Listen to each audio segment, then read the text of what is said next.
The background about myself. I'm a media communications graduate, currently unemployed, but inshallah I'm looking for a job in journalism. Joining me in the studio today are two third-year diagnostic radiography students, both attending the University of Derby. We've got Yumna, Ismail, and Sumaiya Baten. So before we actually get started, I'd like to thank the studio themselves for giving me this opportunity to present and to host the show. And I'd also like to commend them for all the hard work they do in the background, making everything possible, providing you with brilliant shows like the one you'll have within the next hour. Likewise, I'd like to thank the listeners as well. You were incredibly supportive after my show last week. And so without you guys, we wouldn't be presenters ourselves. This show is interactive, so please feel free to call the studio line at 0116-482-2086 and share your thoughts, or alternatively you can text us on WhatsApp 077-488-55055, or you can send us questions or comments to our Facebook page at Ramadan Radio FM, and the show is also available to watch on live stream on YouTube. So without further ado, welcome to the show, both of you. Thank you for taking time out to be here and talk about your experience as radiography students. Jazakallah for having us on the show. So Yumna, did you want to start off maybe just giving a little talk about what exactly you do? Okay. And then we'll pass over to something else. So we're both diagnostic radiography students, so we're in our third year now, so we're close to finishing. So we learn how to take lots of different scans. So there's X-rays, CT scans, MRI scans. We learn a little bit about ultrasound, but that's quite as a separate postgraduate qualification. Yeah, it's a really good career to go into. So we just wanted to share our experiences and hopefully inspire some other Muslims to join the profession, because it does sound like a very interesting profession. I do have a cousin that also a radiographer, so is her husband. So I sort of have a vague idea of what it is, but hopefully today both of you can sort of elaborate more for everyone. Yeah. So Sumaiya, do you want to add anything to that, or how have you been finding your placement during all that? You can start with your placement in general, and then how it's been during all that. So placement in general, I learned more, I think, doing practically. During Ramadan, we haven't really had placement during Ramadan in third year. We did have it in first and second year. It's been hard, but it's just having the intention of, you're fasting, you're doing a good deed as well, you're getting rewards from it. So what interested, I don't even answer this, what interested you guys in radiography in the first place? Okay, I'll start. So I think we had fairly similar experiences, both of us. I was looking at careers from 16. I wasn't really sure what I wanted to do. I just knew that I wanted to do something in healthcare. So I basically made a list of all the careers I was interested in and just looked into them one by one. So radiography didn't come up to me initially. The way I found out about it was an open day at Leicester General. So they tended to host one every year, and it was just to have a look around the department and see what radiographers do. And because I hadn't heard of the profession, I looked it up online, and it seemed really interesting. I thought that you'd need physics A level to do it, but you don't at all. You just need one science. So that was really interesting, and it just seemed very varied and a good balance of everything. So when I went to the open day, I wasn't really sure what to expect, but it just surprised me so much, and I came away feeling really inspired, and the people there were so nice, and they explained everything really well, and it just seemed like a really good place to be. But because it was an initial, I just kind of went to have a look, and I hadn't really looked at many other careers by then. I sort of shelved it, but I came back to it because it was just, it just really appealed to me, and it just felt like something that I could see myself doing for my whole life. Well, that's radiography is not really something you hear about a lot of people doing. No, it felt very risky at the time to choose it, because we both went to QE, and we only knew one other person who was applying in the whole of our year, and we didn't know anybody else. very few people knew what it was, and it wasn't a very traditional career. Most of my friends were doing like medicine, dentistry, or like very kind of traditional careers. So it did feel quite scary at first, and we got a lot of questions about it, especially me. So yeah, it was a bit hard to kind of defend myself. Do you have anything to add, Sumaiya? Yeah, just as you were saying, the traditional route of doing medicine, I really wanted to do medicine. I did this MedReach course at the University of Leicester, where they did like work experiences and other like personal statement stuff and the UCAT preparation and stuff to prepare you for medicine. So I did that. I was adamant that I was going to do medicine, but I didn't really know like what the process and everything I knew, but I had other options as well. I wanted to do I was looking into like ODP, as that's operating department practitioner. I've applied for that for the Uni of Leicester afterwards. I was going to apply for like biomedical science and biological science as well, so I had like so many personal statements at the end of second year when I was applying for university. But I ended up applying for 4 radiography and 1 ODP. Do you want to explain what ODP is? Yeah, so they're like practitioners that who work in theatres. They have 3 different roles of I think recovery, anaesthetic, and something else I can't remember. Pre-operative, yeah.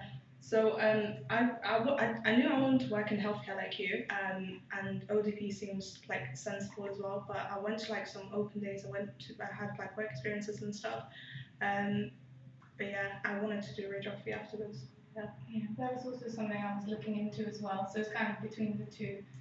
But I think as a radiographer, you work in theatres as well. So it felt good to kind of work in a variety of environments rather than just being in theatre. Yeah. So how do you guys manage your placement time? Because Yumna explained it to me the other day, and she said it was 3 days of 10-hour shifts, right? And she said that you sometimes commute back and forth, and then you stay there. So how do both of you manage that? We'll start with you because you come back and forth. That seems a lot harder. It's not really. It depends on if there's trains available in the morning and if there's no rail strikes and stuff. But it's like 20 minutes with the train, like 10 minutes on the tram or something. The tram goes straight into the hospital. But because we rotate around like 2 different hospitals, QMC and City. City one's like further away, so I would stay there. But QMC, that's easier to get to. Yeah. Okay, so that's probably very helpful for you then. Yeah. Closer. What about you, Yumna? Well, I tried. So the 2 hospitals are in Nottingham, right? And I tried to do the commute, and we had an induction where we were doing 9 to 5, and to get to QMC, like Sumaiya said, it was easy. But to get to City Hospital, the commute was a lot more, because you had to take a bus into the city centre, or the tram, and then another bus. And honestly, like, it was just so hard. I was like, no way am I doing this. And even though it was 9 to 5, I was so tired when I got home. I didn't have a brain space to do anything afterwards, and I just wanted to give myself the best shot of being awake for the whole 10 hours of the shift. So I decided quite early on I wanted to stay over. It was not something that I wanted to do. I was dreading it, but it worked out to be really, really good actually, and I really enjoy it now. I really enjoy staying away. And it's only 3 days, so it's fine. You're home before you know it. And one of the hospitals, City Hospital, it has its own maternity hotel. So I stayed in there for 1 night during my induction, and it was fine. It was good. It was literally in the hospital, so I felt a lot better about it. But the rest of it, like, we had to pretty much organise ourselves. So that was another kind of challenging thing, especially in lockdown, because that's when we started our placements. So very few hotels were even open, so we had like only a few doing like a key worker service, so we used those. And then when everything opened again, everything changed. So it has been like a big learning curve. But alhamdulillah, it's really nice, and it's nice to have that quiet time in the evening as well. It's a good thing that it's fairly easy for people working in hospital to be staying quite close to where they're working as well. Because a lot of people they travel for a while to get to those places. Okay. So Yumna, you well for the listeners who don't know, because I know pretty much everything about these two already. But so Yumna, mashallah, she's a hafiza. She completed her HIBS studies while studying. So when did you first start, first of all, and then how did you manage academic workload with learning the Quran? Like it's not an easy thing to balance the two. No. So how did you find time in that? So I started when I was 13 Okay. and finished when I was 19. Okay. So it took nearly 6 years for me to finish. And I did it through GCSEs, Mhm. A levels, and also first year of uni. So it was So like it's not very easy to manage, no, especially when it gets to the more intense end of. definitely, yeah. So it was quite a challenging time to start. And the reason that I didn't start earlier was just I didn't think that it would be possible for me to do it. So at Madrasa I was encouraged, but I just didn't feel confident enough to start. And then eventually I agreed to go for like a short time into HIPS class. And I just thought I'll see how I go, see how much I can learn before like I'm not able to learn anymore. And then I just sort of ended up carrying on and like became more serious about it as I went through and as I became older. And yeah, it was challenging in intense exam periods. So I took a break in year 11 to like for GCSEs and stuff, but actually I think that was harder and that was worse because to go back to it afterwards was really, really hard. Yeah, you gotta remember everything else. And you know, it just it was really difficult afterwards. So I decided to take a different approach for A levels. So I just kind of carried on at a really steady pace throughout my whole A levels, and I just thought I'm just going to see if I can do it.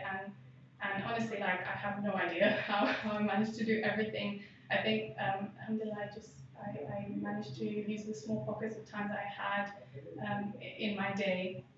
And I was just really, really consistent. And I think like that's the most important thing. And anyone can do it if they're consistent enough, because that's all you need to do really. You just need to make sure you learn, what you need to learn every single day, and you'll see that you'll start moving forward and making progress as well. So in A levels, I pretty much carried on throughout the whole time, and at the same time, I was starting to learn tafsir of Surah Baqarah as well, and that was like life changing, because I had no idea like the weight of the words that I was reading until then. So that was really amazing, and I feel like that motivation just carried me throughout the rest of the time. But the time that was most stressful was just before lockdown, because I had done 20 juz and I had got around 10 left or 9, and I realised that I wouldn't finish in time for uni starting, and I was just really worried how everything was going to happen because I couldn't see a way for me to carry on, especially during exam time. But then in the space of a week, our A levels got cancelled and we went into lockdown. Yeah, I was going to ask about that because for me it would have been my first year of uni cultural, but for you guys it would have been your final year of college. Yeah, right? It was so insane. Like no one could have predicted that. And even though it was pretty scary how everything was changing, I was like, okay, this is an opportunity for me to just like dedicate myself to HIBS for the first time ever, because I've never really had a chance to do that for a long period of time. And I was thinking of maybe taking a gap year to finish HIBS, but instead I got half a gap year. I got 6 months. So alhamdulillah, it was a really good time. So it worked out well for you then? Yeah, and then because everything was very flexible, it just became really flexible. Like before, you wouldn't really pray to anyone over the phone, but now we had to do that. We carried on with online madrasa, and that really helped. And then when I went to uni, and things kind of started going back, it was still really flexible, and I was able to pray on placement to my appos like over the phone. And I just like in the last year, I just had to have really flexible ways of learning. I could learn on the train, on the tram, on the They bus, basically like anywhere you can. everywhere, Dedicated. everywhere. Like I learned my last subject on the train, and I remember learning like the last 20 languages. That's the last words I learned. I remember learning it on placement. But it wouldn't have been like possible without the support of my family, especially my mum and my abas and all my friends as well, because we would listen to each other, and honestly, like it was such a joint effort. Alhamdulillah, it wouldn't have been possible without them. Mashallah. May Allah reward everyone involved in your progress. Especially my mum. Yes. Yeah. Big shout out to you as well. Yeah. Okay, so I'll move on to Sumaiya now. I feel like you just sat there like. It's Are you okay. okay? Yeah. Okay, no. So Sumaiya also she wrote a piece about radiography in Ramadan. So do you want to just explain what like influenced you to write that, or like any sort of. Yeah, so it was back in first year that I actually initially wrote this. And what happened was that I was talking to my personal tutor in a meeting, and I was just telling her about my experiences in Ramadan and fasting for the first time, because Ramadan before it was just exams, school, college, but I've never been in a clinical setting before. And she got inspired, and she said she didn't really have much knowledge on Ramadan and anything like that. So she told me to just write about my experiences just in a Word doc. So I just wrote that. And then I think a few weeks later, she told me like, oh, I think I have someone that I want to publish it to make it publicly available. Yeah. So I was like, okay, that's fine. It was daunting, it was scary for the first time, because I didn't know what research or any kind of publication really was. And then what happened was that I left it. So we wrote it, co-wrote it, written it in first year, and then second year, the pressure was too much. So I just left that all the way to the back and focused on my assignments and exams. And then last year, just now, third year, she really pushed me to finish this off and publish it and stuff. And if she didn't push me, I wouldn't have got it published. So yeah, and then there's another one. So this is like a mini version of the Ramadan article. There's another one, and she's had it peer reviewed that we co-wrote together, and we're gonna publish the main article in June, inshallah. Inshallah. You can send that to me as well. I will, inshallah. I'll read that. So I wanted to ask. Well, both of you can answer either of you. So what challenges have you faced being not just women in the medical industry, but also Muslim women? What kind of challenges have you faced? Or has it been the complete opposite, where people are actually quite nice, quite understanding, and stuff like that? It was quite opposite. I don't think I've had any kind of discrimination or biases towards us. Everyone's always been nice, even the patients. Even the little comments, non-Muslims saying like salam to me when they come in, before I do the pre-checks, it makes my day. My day. Yeah. No, that's good. That's good. Yeah, even me, we've not had any kind of problems or anything. I think in Nottingham it's quite diverse, so it was a bit easier for us, and also in Leicester, I had to work in Leicester as well. It's even more so, it's like the norm here.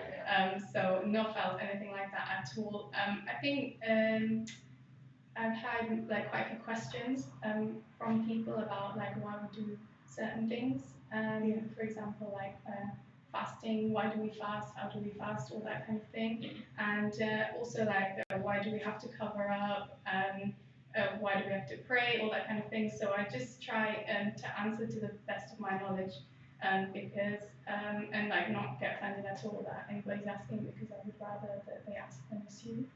And it's good. It's a good way to just just give people a bit more knowledge about us and yeah.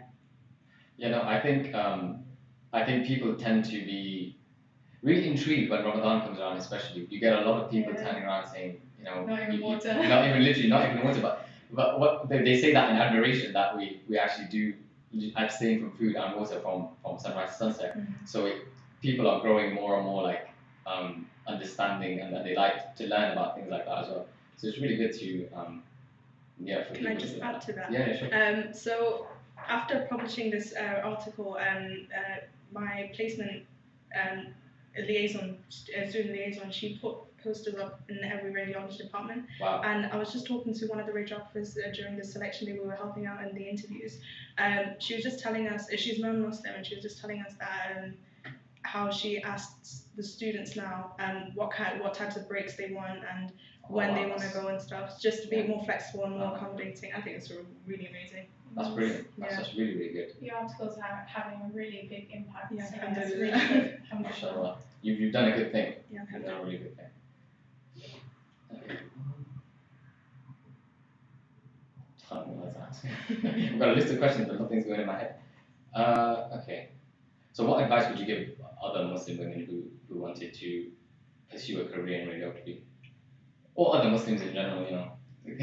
I think you have to make sure that it is for you. And the best way that I found that out was through work experience. I just did a lot of work experience in different places. And I took a day shadowing as well. It was really hard to get it, especially at 17. It was near on impossible. But I did manage to land that. It kind of made me firm in my decision. And yeah, you just need to make sure that you know some parts of what to expect, and even for the interviews as well, you need to make sure you have a good understanding of the profession, and it is a really, really good place to be. I'm so glad that we chose this for both of us, and we've developed so much as a person because of it. I'm probably unrecognizable. No, for real. The skills that you learn in the workplace, I'm traditionally a really academic person, but so this was a really scary jump. And it's a very practical course, and you go on placement after the first 2 or 3 months of teaching, and you're expected to just go in and start taking X-rays. I took an X-ray on my second day ever. Wow. And yeah, that's just how it is, but that's the best way to learn. It's so good. The amount and the way that I've learned now is so different to A-levels and GCSEs and all that theoretical knowledge. It's so nice to put it into practice straight away. So yeah, if that's something that you like, then definitely this course is for you. Yeah. For radiography, I think just to add to have that experience, even if it's even if you're from Leicester and you can't get work experience, go somewhere else. I did my work experience in Coventry. I waited 6 months for my thingy. It was a day just before lockdown, so alhamdulillah. Really? Yeah. Oh my god. But with radiography, I think if you're interested in healthcare, you don't really know what you want to do, just go for it. I want to go back to you talking about doing an X-ray on your second day. Yeah. Can you talk us through what exactly you have to do to get an X-ray there? Because I have had one X-ray done. Okay. When I sprained my ankle, I thought it might be broken or something. Yeah. That's like a weird thing now. But yeah, so can you just talk us through how that works? So you go into the X-ray room and you'll set everything up for the examination. So we have some details about the patient, and so enough to do the identification checks, and also what's happened basically. So I don't know, we'll say, for example, for yours, it would say sprained ankle during, I don't know, football, whatever it was. We know the same things again and again. Tender area that's tender, so it'll be a bony anatomy, for example, and then it'll say query fracture or anything else that they're thinking it might be. So we look at that, we have a look, and we've got each department will have views that they do for different examinations. Yeah. So you do the views, and you set everything up. If you're looking for something broken, then you wouldn't do the X-ray standing, but sometimes we do have to do it standing, so we set up the room differently. And then you call the patient in, you do you check their name, date of birth, and address. The only time when you don't check the address is when you're X-raying a prisoner. Yeah. Because we have to see everything. I feel I'm asked that question. Why? Because the address is the prison. Oh, they'll right. just give you a really weird look, because they'll assume that everyone knows that. And they'll come with 2 escorts as well, and all chained up. Yeah. That can't be. No, but we do work as pairs, if prisoners and stuff. It's better to work in. But when I had my first prison, I didn't check their address. I didn't realise that it was a prison. I just thought, okay, we're just doing hand X-ray for this patient. So it was quite a big shock when I called the patient and 3 people stood up and or 2 of them were escorts, and I was like, Something out of the movie. need to call someone now. But yeah, normally like they're really chilled out, and the police escorts, they know what to do, like because they've got handcuffs with chains, so they tend to stand behind the lead screen when the X-ray is happening, or one person will stay and wear a lead apron during the X-ray. So it's not actually that bad. It's just something that you need to get used to. But it's cool when you tell people, oh, I've asked to X-ray several prisoners. Yeah, like we just need to make sure that like we treat every person the same, like because we can't discriminate, not only in our profession but as Muslims as well. So going back to the ankle X-ray, so you just get the patient in the room, check their details, like try and get them to explain like what's happened, all that kind of stuff, and then you'll do your views that you need to do. So we tend to do 2 views at 90 degrees because X-ray is like 2D. So to get 2 views, you get more of a kind of 3D picture of what's happening. And sometimes something's visible on one view but not on the other, and vice versa. It normally takes only a few minutes, but during my first X-ray, I didn't know that I was taking the X-ray until the radiographer that was with me just introduced me and said, she's going to be taking the X-ray today. So it was like a big shock, and I had absolutely no idea what I was doing. So how did the X-ray go? Did you completely miss the hand, or? It was an ankle. Oh, nice. How opportune, it was actually an ankle, yeah. So one of the views is a little bit difficult, it wasn't perfect, it was okay. One of them was fine, one of them was like, okay, it wasn't great, but I didn't know how to correct it. So the radiographer tried to correct it, but I think they made it a bit worse, so then we just ended up sending both of my images, so yeah. I'm sure since you've improved. Yeah, massively. She's great, she's amazing. No, honestly, when I see Sumaiya on placement, I feel so proud because I think that for you, I've seen a huge change in the way you work from the start to now. So yeah. Oh, awesome, that's funny. We've been each other's rock. Oh my god, That's good. Yeah, you need somebody like that. No, for real. Yeah, choose your friends wisely. Yes. Yeah, that's another piece of good advice. Choose your friends wisely. So how do you? Okay, I'm still on the X-ray thing, right? So how do you actually know something's broken? Because I just assume there's like a white space in between a bone or something, and that's pretty much. You answer that, Sumaiya. Yeah, Sumaiya, you answer it. So with fractures and stuff, we're not actually allowed to give the patient, provide the patient with thingy, to say like it's fractured or not. But there's different types of fractures, different kinds of displacements of fractures, and you get to see all different types, especially in the emergency department. I've seen it was a car crash, and this woman came in and her hands were all the bones were sticking out and everything. I love these gruesome stuff. Yeah, we can tell. Yeah, no, it's a fascinating. It is. It's very interesting. It's just a gruesome fascination for whatever reason. Yeah, it is. But you can do reporting courses to report their fractures and officially. Yeah, that's a good progression route. So it's changing. Before was you can't say anything to the patient. It's kind of the attitude towards that is changing now because we see a lot and we know a lot. So our knowledge should be used really rather than just we can see it but we can't say it. So if we go back to both of your college experiences, because you obviously your A-levels were during the virus, right? So how exactly did they manage the exams and stuff? It was cancelled. So you had no exams at all. So it was gone. So it was just predicted grades, basically. Yeah. Oh my god. So mine got really messed up. I got lower grades initially, and then Boris he changed things around, and then I got high grades. Alhamdulillah. Yeah.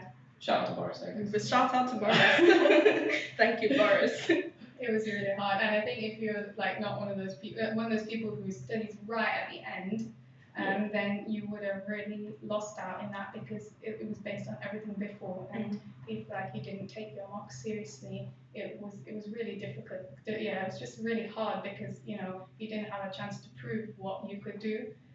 So it was a really tough time for all of our years, and also like that translated into uni places as well. So people were like, it was just absolutely crazy. Like people were just kind of swapping courses like left, right, and center. People were like not getting in and then getting in.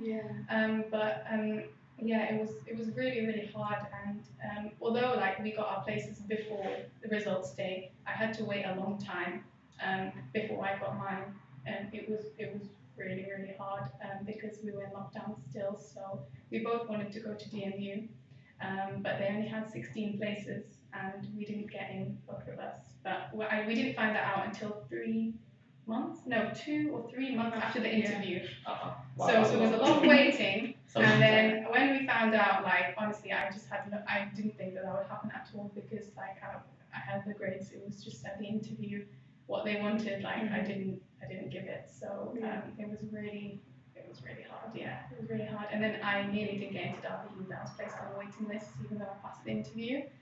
So it was a lot of waiting, a lot of praying. But yeah, eventually I found out that I got into Derby. So like I just tried to remember what it took to get here when things get tough. Yeah. Do you want to add? I agree. Best answer for radio. I agree. Okay, so you guys are diagnostic radiography, right? Yeah. There's another one that's therapeutic radiography. So can you guys just let the listeners know what that is? So therapeutic is more of the therapy side of cancers, mostly, and the equipment and machines are different. It's a completely different degree. With diagnostic radiography, I think there's more variety of specialization that you can go into. I don't really have much knowledge on therapeutic, but yeah, I'm just glad I chose diagnostic. Yeah. Yeah, I think it's a really different profession, and people tend to get a bit confused and think that it's all together, but it's not. It's a separate degree, it's separate everything, and it's basically radiotherapy. So you deliver radiotherapy for patients with cancer, and I did look into it, but it seems really like emotionally involved, and I just wasn't sure if I was going to be able to cope with seeing patients going through cancer treatment and like developing a really like strong relationship with them. I just thought I would struggle too much with the emotional side. So whoever does do that career, you have to be really really emotionally strong, and yeah, it's a very very difficult career. Whereas with us, we sometimes we only see patients for like 5 minutes and won't see them again. Sometimes you do see patients again. It's really nice when you do, but it's a rare occurrence, and you have to like. Part of our job is building a rapport with patients really quickly, but therapeutic radiography is like the other side of that. It's kind of how to let go at certain points. So yeah, it's really hard. But just to add to that, you do get some patients that really stick with you. Yeah. Critically ill children, especially if you're going on mobile X-rays onto the wards and the patient like really small. Or even neonatals as well. We go up to neonatal and the babies are like tiny. It does have an impact on you when you're trying to X-ray and trying to think about like the radiation dose and the parents and everything else holistically. I love neonatals. I love it as well. That can't be mentally easy as well. Where you've obviously done the X-ray on a child like that, and then you walk away from it like you just gotta do your job and like move on sort of. So like how do you guys manage the mental side of it? Because I feel like there's a lot of mental strain as well as the actual work and stuff. I think like if I have a bad day, and I just like try to talk to people about it. Most of the time, I'll tell Sumaiya I've had a bad day, and like I try to kind of not dwell on things too much, and just try and do my best in the time. I think if you try your best to give like patients what they need and stuff, then you can't feel guilty or bad or anything, because you've done whatever you can, and I try to do that as well, as much as I can, because you're only there for a short time to help patients, and their scan it's gonna be followed up by somebody, and we just see them for that short time. But yeah, there is there's a lot of support available for us on placement. Like we feel comfortable speaking to our student liaison about everything. If we had any problems or anything like that, because they'll listen and understand. And when I have done so in the past, then it's always been positive outcomes. So yeah. And yeah, just like using your support network to just help you to deal with the bad days, and often like it makes me really think about my own life and stuff, because it just makes you appreciate all your blessings, all your blessings, because when you're because no patient comes in because they want to, it's because there's something wrong.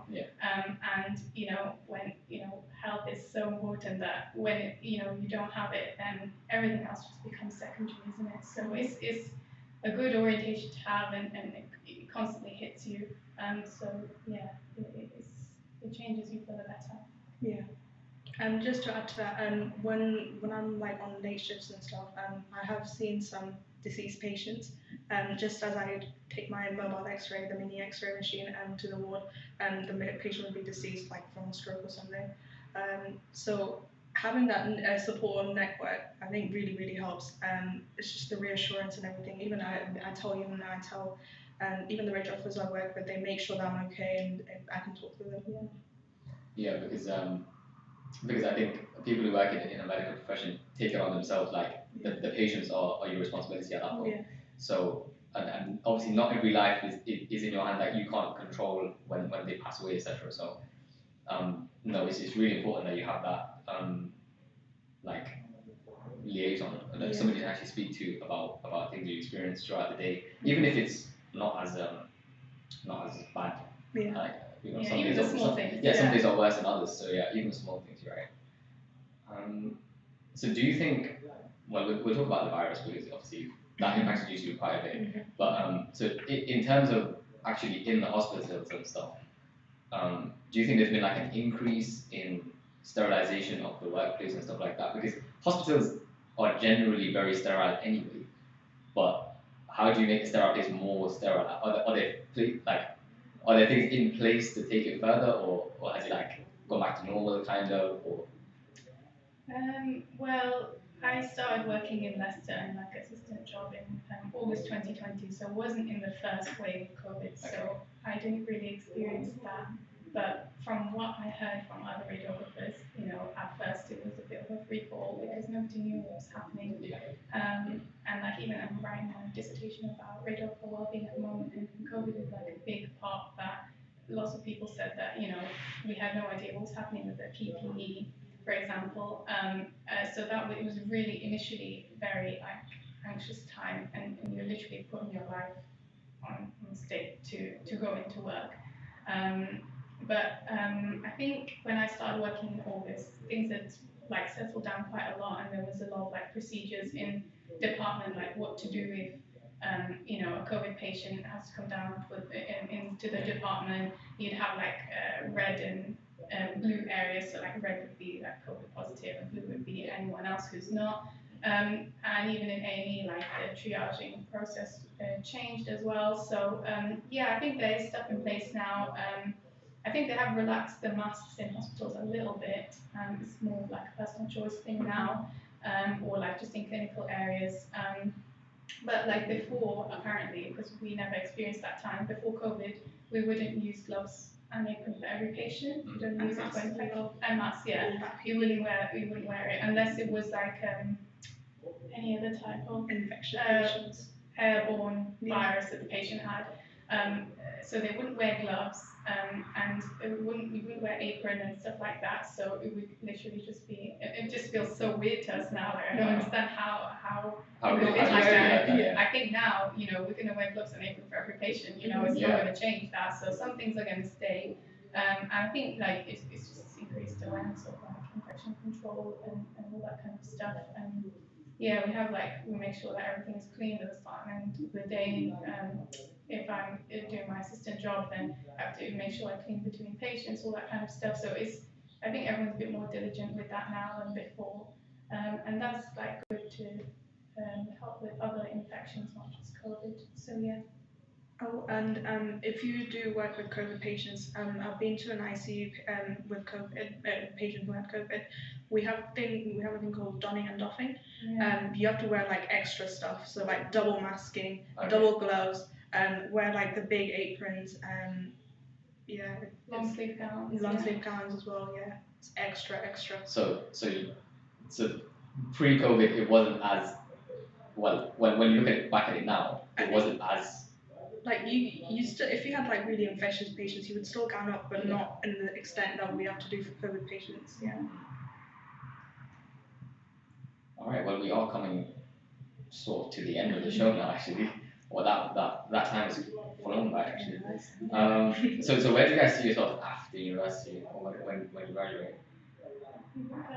So we want to go into as a band 5 inshallah right now, and we've applied and stuff for jobs. I do want to go into band 6 and do a bit of leadership, and then I've always been interested in CT scanning and stuff, so I might go into like CT reporting. But there's this growing interest in me in teaching as well, so I might do a bit of lecturing later on as well, inshallah. I think the good thing is that you don't really have to decide right now. So I'm just like kind of keeping an open mind. Like I had a very set plan until 21. But now I just want to just see what happens, inshallah. I have some areas I'm interested in. I like MRI. Not many people do because it's very slow. But I think it's really good. Also ultrasound as well. That's a postgraduate qualification afterwards. And also, I would like to go into some teaching. That's what I wanted to be a teacher when I was really young. I still do enjoy teaching, but Just do it together. We should lecture at the university. Come on. Inshallah. Inshallah. So I think just try to keep my options open, inshallah, and see what happens. When we get there, inshallah. No, that's good. Now actually, a question. Have we convinced you to do radiography now? Oh, definitely. Yeah. There's a master's course. There is a master's course. So. No, I'm actually doing a master's in journalism, inshallah. In September. So I graduated last year in August, right? And since then I've been pretty much job hunting. It's just not really worked out. It's hard. So I've got this part-time job, if you want to call it that, and then I just decided to do a master's afterwards. Because a lot of people they turn around in the future and they say, I wish I had done it. Yeah. So I'd rather do it than not do it. Definitely. Yeah. Everything becomes harder when you're older. There's a lot of mature students on our course. There's not that many who started from 18. So it was quite weird at first, wasn't it? It was. I was like, oh my god. I wasn't expecting that. People have kids, and it was hard to kind of wrap your head around. We had a grandma as well, but she dropped out though. Wow, that is. Anyway, I don't know. So I've heard of parents, but not grandparents. There's a grandma. Wow. Okay. Don't remember.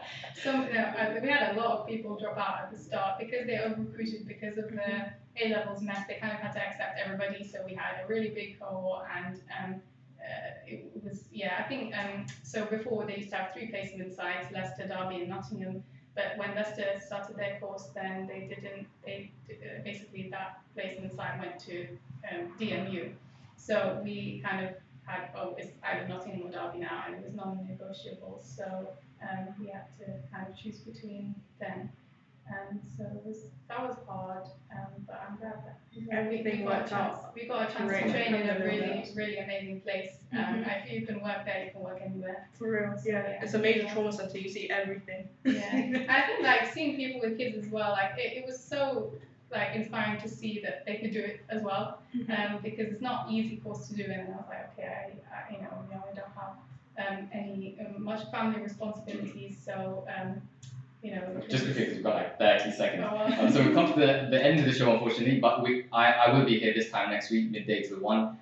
Next week I've got 2 guests, 2 good friends of mine, coming in. One of them studying chemical engineering in Manchester, and the other one is an accounting graduate. Coming up next, we've got Wajida Yusuf and Aisha Sheikh, who will be on after the break with their show, Further Education Explained. and they'll be discussing GCSE grade changes over the last few years and T levels and other sort of advice over the next hour. So do not go anywhere. Jazakallah to my